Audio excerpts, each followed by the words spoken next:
We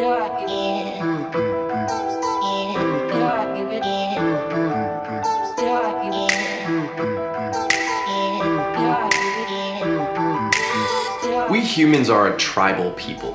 In most everything we do, we segment ourselves into groups. Think back to high school. There was a clique for every type of person there. You had the theater geeks, the band nerds, the athletes, and the popular kids. And it continues into adulthood as we segment ourselves into different social groups and political parties. You've got your Republicans and Democrats, conservatives and progressives.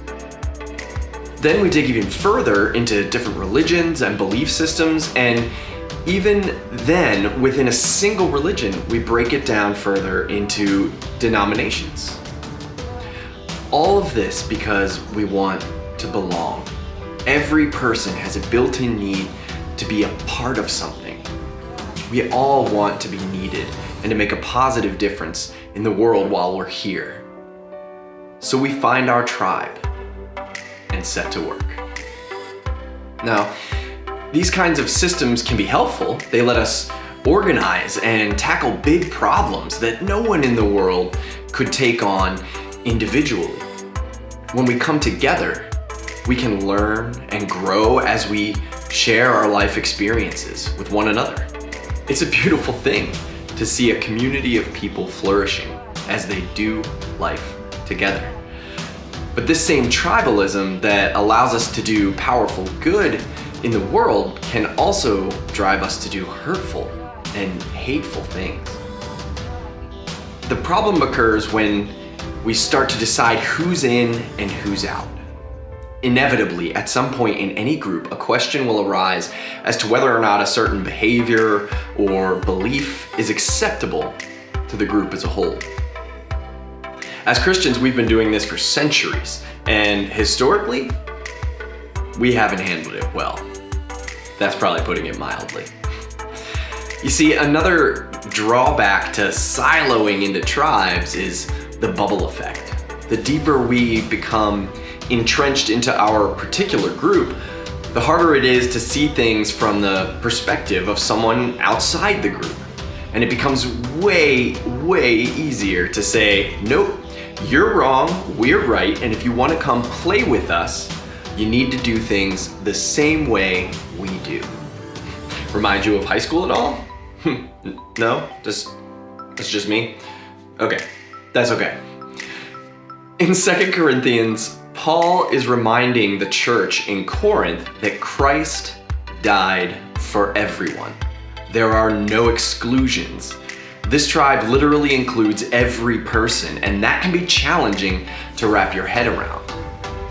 Nobody is excluded from the fact that Jesus died so that we could be reconciled to God. We all get to choose whether or not we believe that, but for those that do, it means we can no longer judge others from a human point of view. In fact, it's not our job to judge others at all. Paul goes on to say that we are Christ's ambassadors. Our job is to show the world that it is already reconciled. The price for our collective and individual sins has been paid.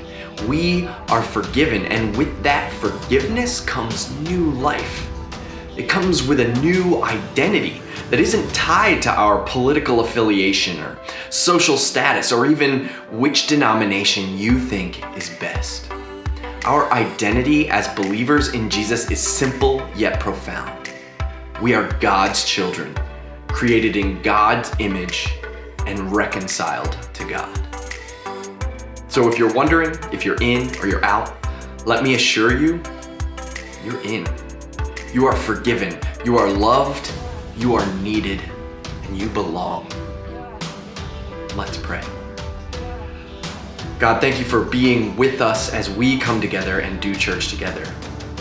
God, I thank you that every single person on this earth is wrapped into your love and your promise. No exceptions. It doesn't matter what we believe, it doesn't matter what we've done. You love us.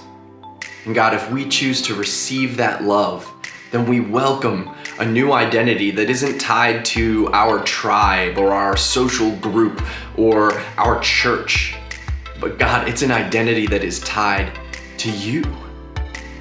And since you are love, that means we are love to the people around us, God.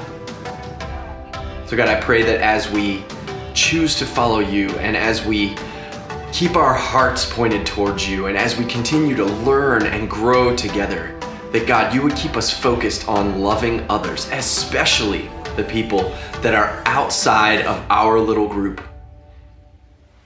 God, I pray that you would help us to love the world fiercely as you do, so that we could see real change and we could see your kingdom here and now on this earth. In Jesus' name I pray.